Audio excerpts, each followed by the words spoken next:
Are you looking to pay off your mortgage fast without working an extra job? Today, I will show you how you can use a HELOC to pay off your mortgage faster. This is a follow-up episode to this one right here that you see on the screen. And today, I'm going to answer a lot of your questions, short questions that I know for a fact that you have them. How do I know that? Well, it's simple. You've been posting it over and over in this original video. So today, I'm gonna talk about the strategy again, answer a lot of your questions, and prove to you that this might still work today in spite of the high interest. So before I start answering everyone's question, I wanna first get everyone up to speed because not everybody watched this episode. So first off, let's start by explaining what a HELOC is. HELOC stands for Home Equity Line of Credit. Sounds fancy, but it's not that complicated. To prove it to you, let's see how it works. But before we go there, I want to ask you to please focus on the concept, on the fundamentals. Do not focus on the numbers. I know houses no longer cost $100,000 nowadays, but at the end of the day, it's the fundamentals that matter. And that concept, as long as you understand it, will continue to apply regardless of how high or low the interest rates might be. Now, let's learn how the HELOC works. So let's say you have this house right here, this gorgeous house that you bought a couple of years ago and that you originally pay $100,000 for it, right? So $100,000, and because you wanted to get some amount of equity, you've actually invested $20,000, which is the equivalent of the 20%, and you've used $20,000 to put that as the down payment, which means you have an equity of $20,000 in the house. And you went ahead and you financed the remaining 80%, right, which is the equivalent of $80,000, and you just simply started paying your mortgage payments and let a few years go by, right? So let's assume that in fact, a few years did go by and you are here now and your property, instead of being worth $100,000, it is now worth, right, $150,000. And the way the HELOC works is that it takes all of your equity into account, right? So if you subtract 150,000 minus 100,000, that means that you automatically got an equity of $50,000, right? So $50,000, now we're gonna add the $20,000 that you pay, right, as part of your down payment. And let's say that you have been very diligent with your mortgage payments and you managed to reduce that debt from $80,000 to $70,000. And that means that you have paid down $10,000, right? So we're gonna take all of these numbers and we're gonna add it up. And now we have $80,000. So that means in equity today, you have $80,000. Now, if you're shopping around for HELOCs, you will notice that some banks say, let's say, for example, 80 LTV. Some will say 70 LTV. So LTV simply means loan to value. And it just means that this is the percentage that they're gonna be able to help you finance and give you that cash, right? So when you see an 80 LTV, that means that the bank is willing to give you 80% of your equity. If you see a 70 LTV, that means they're going to give you 70% of this. So for simplicity purposes, let's say that you're working with a bank that is giving you an 80 LTV, and that means that your new HELOC is going to be for $64,000. Now that we know how HELOCs are created, the strategy for paying down your mortgage using a HELOC works the following way. So the concept of velocity banking, leveraging a HELOC, is saying that now that you have a HELOC for $64,000, you're going to take this much money and you're going to use that to pay down the principal, right? You're going to contribute all of that $64,000 towards the principal. So now, because you already paid down $10,000, that means that whatever amount is left in your mortgage is $70,000, right? Because you originally financed $80,000, you paid down $10,000, so you still owe $70,000. So you're gonna do 64. You're gonna take the $64,000 and you're gonna pay this down. And now, as opposed to you owing $70,000, you're gonna owe now $6,000 in that mortgage, right? Now that we learned how to pay off a mortgage using a HELOC, let's proceed with questions. So the first question I have here is, how are HELOC interests calculated differently from a 30-year mortgage? As far as I understand, both interests are calculated based on the principal owed at the end of the month. So thank you for your question. And they are calculated very differently. So the way it works is that with a mortgage, you have something that is called amortization, right? And this is nothing but a fancy term to say that throughout the life of your mortgage, let's say from 0 to 30 years, the biggest chunk of interest it's going to be paid during the first half of your mortgage. And HELOC, on the other hand, HELOC interests are actually calculated usually like a credit card. So let's say, for example, and I know in one of the comments sections, somebody wrote something about a 10% interest on a HELOC, right? So if you have a 10% interest on your HELOC, that interest that you're seeing on your loan documents, let's say, it's not really 10% when you're paying. So the way it works is that this 10% is actually divided by 365 days, which means that your daily rate on that HELOC is 0.027%, right? So that's on a daily basis. And then this daily interest, in order for you to get the monthly payment out of it, you will multiply by the number of days that it's in a month. So let's say, assuming a 30-day month, we will be talking about a monthly interest on your HELOC of 0.82. So in this case, the balance that we use in the example was $64,000, right? So that means that out of the $64,000, what you will be paying in interest is $526, give or take. So this $526 on 1 month is not the same thing as the total amount of interest that you will be paying on a mortgage. And to better show you, let's go into this calculator. So let's use the example that the video mentioned. So I was talking about a property that costs $100,000. So let's say your mortgage is $100,000. This video was created in 2020. So let's assume a 4.5 interest rate at the time. And let's say that you have a 30-year mortgage. And so that translates to 360 payments.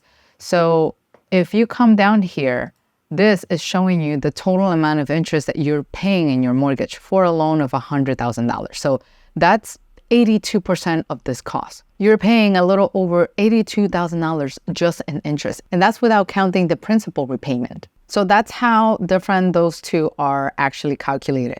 This calculator is actually featured in another episode where I talk about how to pay off your mortgage faster using credit cards. And this calculator was used to show how much faster you wind up paying your mortgage if you were to pay extra every month. So if you're interested in using this mortgage calculator, you can still use that just to help you get some insights as to how much faster you pay off your mortgage by making extra payments every month.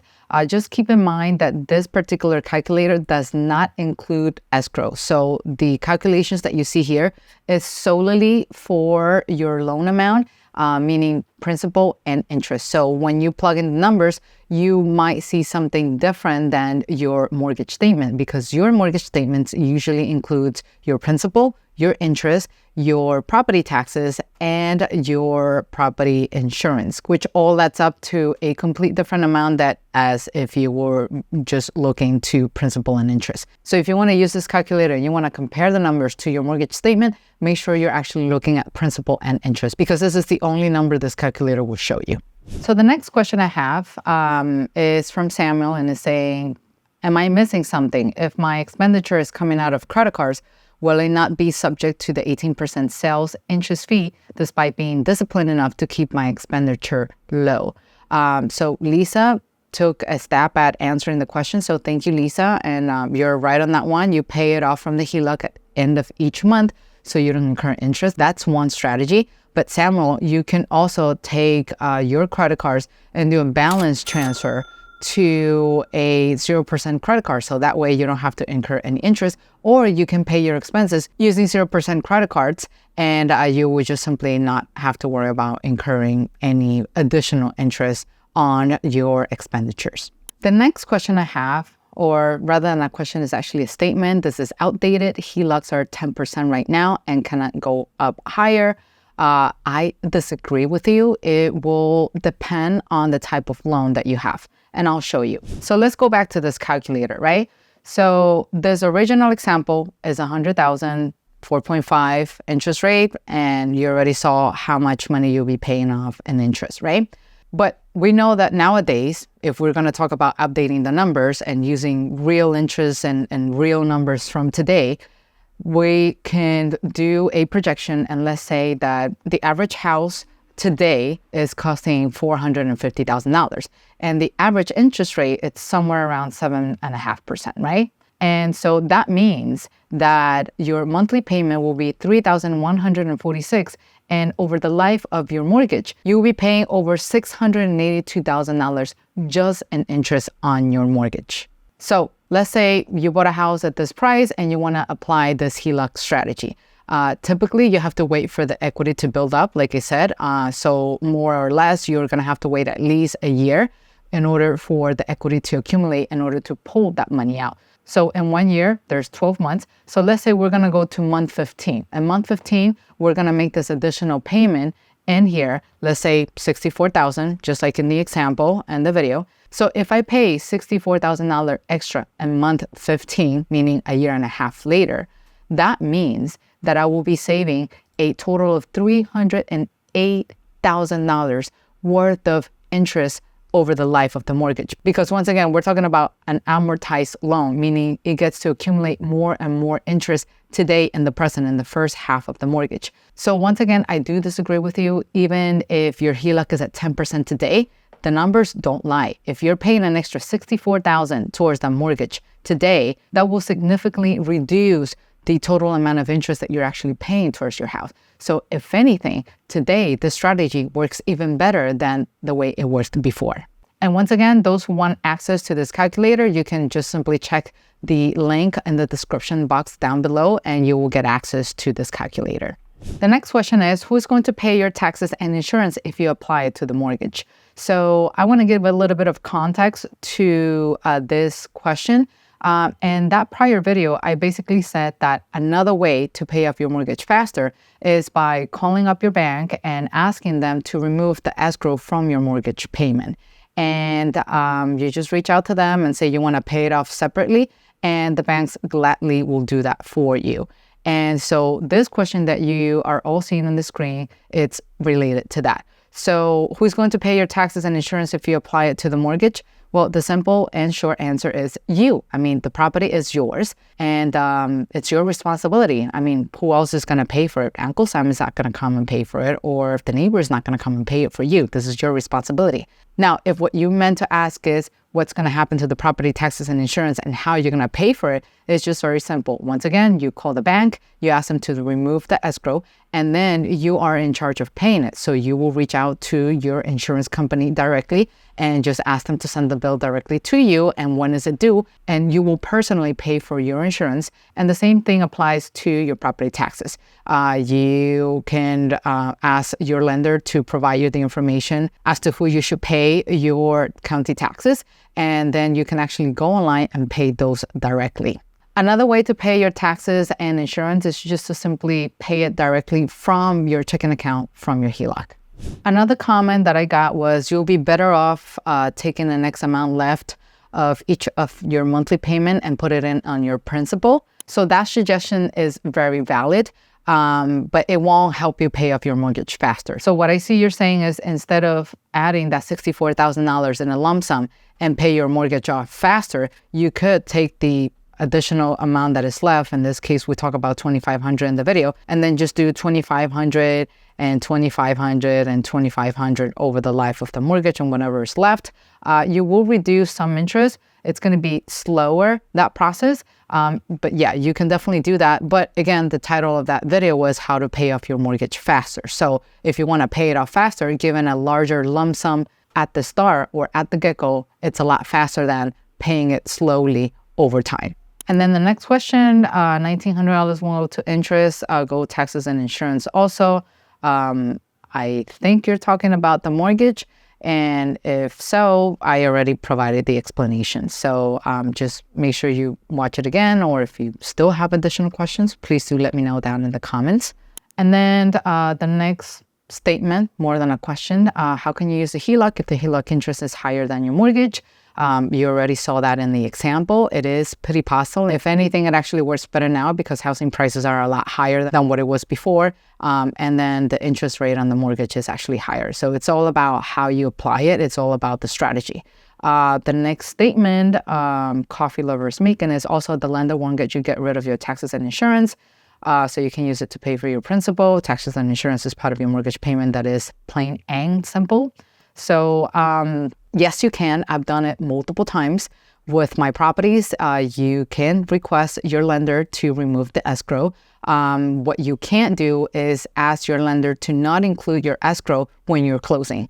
You can actually request to have it removed afterwards. So typically what I like to do is just to wait 12 months, sometimes even 15 months, to call up the lender and say, can you please remove it? Why wait that long? Because I want to show the lender that I am responsible, that I'm making my payments on time, and that there's nothing to worry about because I already have a proven record that I've been making payments on time.